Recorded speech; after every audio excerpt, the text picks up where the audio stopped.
All right, everybody, this is the first of the recorded lectures that you're going to be watching in preparation for class each time. And so these videos are all going to be around 15 to 25 minutes long, depending on the topic. And then you'll come to class better prepared to ask questions. So as you go through these videos, I encourage you to take notes. You don't have to take like copious notes, but notes enough that will help you ask the right questions about things that might be confusing to you or things that you want to learn more about when we meet in class. All right, so the first topic that you'll be learning about, the one for this video, is about the history of nonprofit organizations, specifically in the United States. And so at the beginning of each class session, you're going to see that I have these goals. These are the learning goals that I have for you. And these correspond with what you find in the study guide. So put another way, this is what's going to be on the test. You're going to find in class that we will go in a lot of directions based on your questions. And so that you're better prepared for the exams when they come. These goals correspond with what's in the study guides, and the study guides help you prepare for the questions I'll be asking on the exams. So specifically in this class session, we're going to talk about Lester Salamon's definition of nonprofits.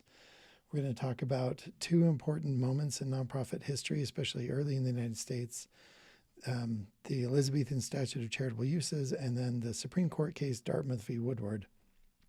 And then what I'd like you to be able to do is understand and identify the critical changes of each major period in nonprofit history. So let's jump in first to Salamon's definition. So Professor Salomon, Lester Salomon, was one of the leading scholars in the nonprofit literature. So among people who study nonprofit organizations for a living, he's very well known. Sadly, he passed away, but he's written some pretty important work in how we think about nonprofit organizations in the United States. And one of the things that he did was especially useful was he created a definition of nonprofit organizations. Now, you'll notice that his definition is more robust and more detailed than the one that I gave you in class the last time we met. The definition here is more encompassing, so it captures more of what's considered nonprofit activity. And so when he talks about nonprofit organizations, we're going to be going through this 6-factor definition that he's provided. But let me just highlight each one of these quickly, and then we'll go into deeper analysis of these when we go through the different periods of nonprofit history. So let's talk about each. So when he talks about formal organizations, Salomon is talking about how these are like legally structured entities, that they don't just consist of a group of people randomly getting together when convenient, but rather this is an actual legal entity, which means that it can own property, that it has rules about how it should behave, and so on. When he talks about nonprofit distributing, what Salomon means is if the organization has excess revenue in a given year, they don't give it away to owners because they don't have owners. When he talks about private, he means non-government. So these are entities that exist not because a government law sort of put them into effect. When he talks about self-governing, he's talking about the fact that they control their own destiny. Typically, that's done through a board of directors. Today, that's the most common way of self-governance. But the idea is that the organization, the nonprofit, decides its own fate. When he talks about voluntary, what he means is that these exist by choice, not by compulsion. So for a nonprofit organization to be voluntary means that a group of people decided to start it, not because anybody compelled them to do so, but because they chose to do it. And then finally, when he talks about how nonprofits operate for a public benefit, that idea we're going to notice probably changes the most out of any of these factors or characteristics over the history of the United States. And so we'll get into all the different definitions of what's been considered public benefit in the past. So these 6 elements are what consist of, these together make up Salomon's definition. Pretty much every nonprofit that ever has existed in the history of the United States or will yet exist is probably going to satisfy one of these, or all 6 of these characteristics. Now, when we talk about American history of nonprofits, we're going to break apart American history into these 6 periods. One predates the United States. We're going to talk about the British colonial period. We'll talk about the New Republic after the United States was founded. We'll talk about, that New Republic period is going to take us up to sort of like the first third of the 19th century. And then we'll talk about the remainder of the 19th century. Then when we get into the 20th century, we'll go from 1900 to the 60s, from the 60s to the 2000s, and then this last period that we're in now is the year 2000 to the present. And so we'll go through each of these, but we're going to start off by talking about the British colonial period. And there's an important thing I want to highlight that comes from this period, and it's something called the Elizabethan Statute of Charitable Uses. This was a law passed by the British government in 1601, and it was the first time in history that government ever gave special tax treatment to nonprofit activity.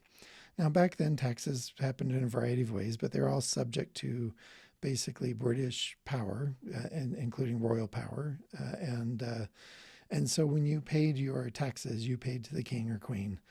And you could, and what this statute did, the Elizabethan statute, which was passed under Elizabeth I, this statute created tax exemptions for the first time ever for money that was spent in a particular way. So if you spent your money in any of the listed categories here, it would minimize your tax obligations. And so these are examples of what were considered charitable uses back in 1601 under British rule. It included the relief of aged, impotent, or poor people. So that's a public benefit. That's something we'd still see as a nonprofit benefit or activity today. The maintenance of sick and maimed soldiers and mariners. The equivalent of that today would probably be like Wounded Warriors or other veterans groups that are considered nonprofits. Schools of learning of a variety of kinds. We still today consider schools nonprofit organizations. The repair of bridges, ports, havens, causeways, churches, sea banks, and highways. So this is an infrastructure provision, basically, and pretty much all infrastructure today is a government activity, not a nonprofit one. So that's a change from then to now. The education and preferment of orphans. Any activities serving orphan children today would be considered nonprofit. The maintenance of houses of correction. So these would be prisons, and these days you wouldn't consider prisons to be a nonprofit activity. Marriages of poor maids. We'll talk about in class why that was the case, but it has to do with dowry. And then the support and help of young tradesmen and handicraftsmen. This has to do with the fact that back then, if you picked up a trade, you did it as an apprentice. And apprentices got paid very little, if anything, in some cases. And so this was another charitable purpose. And we would see equivalents of those today, even if not exactly the same. So these were what Parliament decided ought to be considered nonprofit activities. And you'll notice that some of them are still in the laws today, just under new law and new regulatory regimes. And some of them have gone into other purposes, have fallen on other organizations like government entities. And so, but again, what marks this statute is so unique and important is that it was the first time that special tax treatment was given for a charitable purpose. So, like I said, we're going to use Salomon's definition to sort of watch the changes to the nonprofit sector over time. And so let's talk about each of these factors. What did nonprofits look like when it came to their formal organization?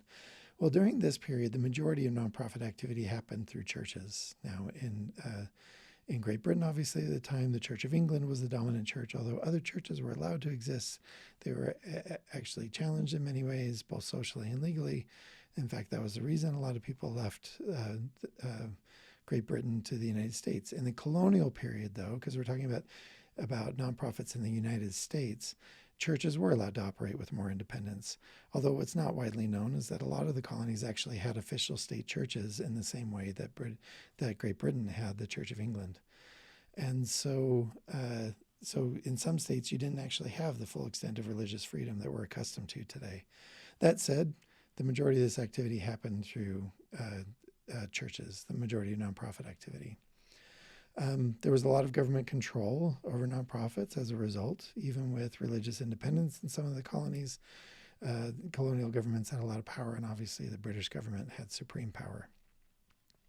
Where did nonprofits get their money at the time? Surprisingly, most of it came through taxes. The colonies that supported official colonial churches provided tax revenue to those churches, so a lot of activity was done through government tax support. These weren't self-governing entities necessarily, generally speaking, again, because of government control, both at the colonial and the Great British level. These were organizations that generally did exist voluntarily, though, and what we saw in the Elizabethan statute is that the majority of public benefit categories had to do with poverty and education. So let's move into the New Republic period. And so this is after we have gained our independence from Great Britain, and we saw two critical changes happen in this period. First of all, we saw separation of church and state activity. Because of the First Amendment, we saw a division where government wasn't meant to be as intimately involved in religious activity.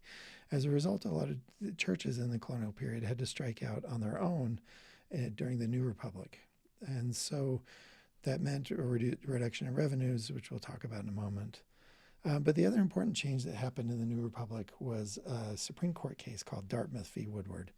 I'm going to give you the highlights here, and then we'll talk about it in more detail when we get together in class. But this is generally regarded as the Supreme Court's first great civil liberties case. This was the first important case where the Supreme Court decided that there are liberties that we should enjoy beyond government control. Now, obviously, the Constitution had established a lot of civil liberties, but this was the first time the Supreme Court had issued a ruling enshrining particular civil liberties. And the central issue here was the government control of the nonprofit sector. Now, the idea that government could step in and take over a private business was anathema. That obviously wasn't something government was empowered to do during this New Republic period. But nonprofit organizations were unique in the sense that they operated sort of like government. I mean, they fulfilled public purposes the way governments did. And so there wasn't a clear standard as to how independent nonprofit organizations should be. This case involved Dartmouth College, which predated the New Republic. So Dartmouth College is older than the United States itself. And what happened is the government of Vermont, not Vermont, New Hampshire. The government of New Hampshire, the state government during the New Republic period, the state of New Hampshire had decided that they wanted to take control of Dartmouth College. And so what the state legislature did is they passed a bill that allowed them to appoint a whole bunch of new trustees. These are like on the board of directors, basically. They gave the state of New Hampshire power. They gave themselves the power to appoint a bunch of trustees to the Dartmouth College board of trustees, essentially giving the state control of Dartmouth College. Now, Dartmouth College had existed independently before. They had gotten their charter from the British Crown, and they had operated independently. They even had a contract with a large donor about how they would operate. And now basically the New Hampshire government was trying to take over Dartmouth College. Well, Dartmouth College sued. It went to the New Hampshire State Supreme Court, where Dartmouth College lost. And so they took that case then to the U.S. Supreme Court. And in the United States Supreme Court, Dartmouth College actually won. The case was argued by Daniel Webster. We're going to talk about that when we get together in class. But the basic premise of this case is that the court decided that state governments or federal government, or the federal government for that matter, can't just take over a nonprofit organization, but instead that nonprofit is entitled to operate independently. And that turned out to be a pivotal decision to the history of the United States when it came to nonprofit organizations. And really, ever since this case, we have trusted and relied on this truth that nonprofits don't have to be subject to the whims of government control. Obviously, they have to follow laws that are established, but governments can't just unilaterally take over nonprofit organizations, and it's all because of this case. I'm going to share with you a quote from the argument that Daniel Webster made before the Supreme Court. It's quite beautiful, actually. Okay, so what did nonprofits look like during this period? They operated more as corporations rather than just through churches.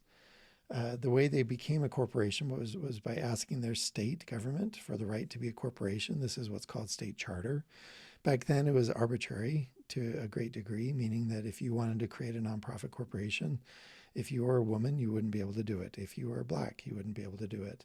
If you were basically anything other than a white landowner male, you probably wouldn't be able to create a nonprofit organization because there's a lot of arbitrary control in terms of who could or could not create a nonprofit. As far as income sources are concerned, you saw a shift away from government tax revenue supporting nonprofits, and instead a lot of nonprofit activity now had to be supported by private sponsorship, basically donors from individuals. With the shift to corporations, you saw a shift to boards of directors, which we'll be talking about in greater detail in session 1.5. These organizations still existed voluntarily, and you saw that the public benefit categories largely stayed the same as before. Moving into the remainder of the 19th century, one of the big changes we saw is the addition of arts and museums to charitable purposes. So James Smithson is the founder of the Smithsonian Institute. We're going to talk about him and how he founded the Smithsonian Institute. It's really fascinating, actually. It had to do with whether or not he had any descendants to take over his wealth, which he didn't. And so I'll be sharing in more detail how that happened, but it's pretty fascinating history. Another notable thing that happened during the 19th century, though, was a Frenchman, a French author, a reporter named Alexis de Tocqueville, traveled to the United States and wrote a book about his experiences, a book that he took home with him and published in France. And he noted, and this book is called Democracy in America, and he was something of an ethnographer writing about what democracy looked like in the United States. And he had this interesting insight. He said this: "I've seen Americans make great and real sacrifices to the public welfare, and have noticed 100 instances in which they hardly ever failed to lend faithful support to one another." This observation was unique to him because in France, the majority of activity happened through government control, government functionaries, government offices, and so forth. And here in the United States, he saw a distinctive volunteerism that was deeply rooted in American culture. This is something that still exists today, although it's changed its character quite a bit, and this is a topic we'll discuss not only in class, but throughout the semester. So, what did we see in the 19th century? Well, I didn't mention this in the previous slides, but during the 19th century, we did see a religious resurgence, a couple waves of it actually, throughout the remainder of the 19th century. And so churches became very involved in nonprofit activity. They continue to be today. And that's something that's distinctive about the history of nonprofits in the United States. We still had arbitrary state charter, meaning that that not just anyone could set up a nonprofit. It had to do with quite a bit of privilege. We saw donations still dominating nonprofit revenue sources, but we saw an increase in earned income. Hospitals charging hospitals charging for their services, museums charging for admission, schools charging tuition, and so on. We still saw boards as the dominant governing model. They were still voluntary, but like I said, we added arts and museums as a category of public benefit. Moving on to the early 20th century, we saw a few important changes. First, we saw the creation of the federal income tax. That was created in 1913 and continued to be improved and added upon over time. I guess not always improved, but always added on to. And so we saw important things related to that. First of all, in 1913, we saw an income tax exemption for nonprofit organizations, meaning that nonprofits don't have to pay income taxes on their profits if they have them. And then in 1917, we saw the introduction of tax deduction for donations. So an individual who gives to charity can deduct that donation from their income tax and pay a reduced tax as a result. We're going to explore more in Unit 2, the difference between a tax exemption and a tax deduction. So those will be more clear to you. But just know that from the beginning of the income tax, the federal income tax, which is now over a century old, we've given special treatment to nonprofit organizations and to the donations being made to them. But with this change, we also saw the addition of scientific research. So science and research organizations could get tax-exempt treatment. So they were added to the category of public benefit. So in the early 1900s, we saw a rise in the use of charitable trusts, which we'll be talking about in session 1.4. But still the use of corporations. We saw a more broad state charter process start to take hold, where it was more broadly available to people to create a nonprofit organization if they wanted to. Donations and earned income still were the pattern, but we added, and then the others stayed the same, we added scientific research. Okay, moving on to 1960s to the year 2000, the important changes we saw here is a dramatic increase of federal funding first from 1960 to 1980. And then following 1980s, we saw a decline of federal funding, but a shift to earned income, many of which was federally provided, but as a fee-for-service model. And then also an increase in nonprofits just charging more for their goods and services. As a result of these increases in revenue, first from federal sources and then from private earned income sources, we saw an explosive growth take place in the nonprofit sector. And then also during this time period, we saw an increasing secularization, meaning a lot of nonprofit activity started moving out of churches at an increasing rate. And that has accelerated to present day.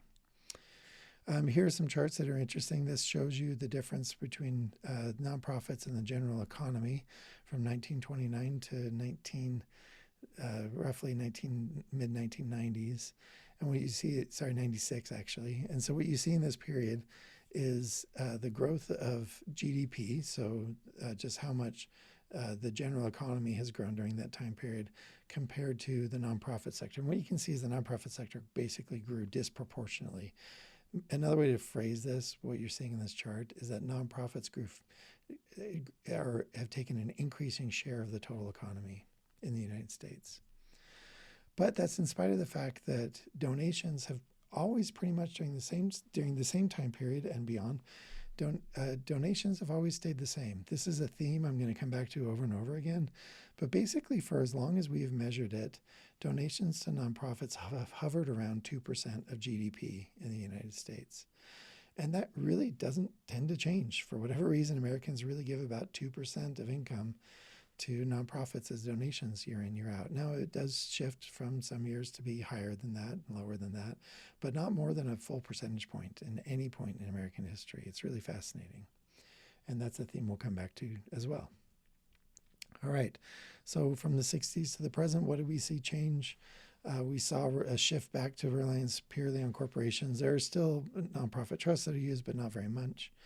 We saw a shift to a very simple charter. You guys could go set up a nonprofit corporation in just a day on the Utah State website. We'll talk about that more in class. We saw a shift to increasing reliance on earned income, like we talked about on the first day of class. And then public benefit is now pretty much divided by the 7 IRS categories up to this point in the present. So what do we see from the year 2000 to now? What we're seeing is an increase that started with something called social entrepreneurship, which is sort of business for good. And then we saw an increase in sector blending, where businesses started acting more like nonprofits, nonprofits started acting more like businesses. And that's pretty much the trend we're seeing now, is this idea of sector blending. And so what does it look like today? Well, we're seeing blended organizations. We're seeing nonprofits and for-profits operating in overlapping ways, which we're going to be discussing more in class in the days and weeks to come. Really not much else has changed, but that sector blending change is sort of the beginning of what's probably going to be a pretty huge change in the nonprofit sector over the next few decades. All right, so what did we learn? Some questions we'll discuss together in class.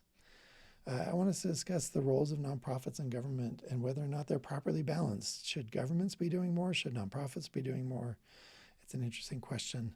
The importance of the religious history of nonprofits in the United States is interesting, especially with its implications today, where nonprofits are increasingly non-religious. We will talk in later class sessions about why the corporation is so important to nonprofit history. We'll talk about the idea of charitable purpose and whether or not it should be broader or narrower than it is today. And then it's an interesting question as to why we feel a need to treat nonprofit money differently than other money, most notably in the way that we tax it, or don't tax it, I should say, but also in the way that donors think about their donations. You're going to notice that we come back to this topic a lot throughout the semester, and this understanding of nonprofit history is going to inform all of that. All right, so that's session 1.2. We'll see you all in class.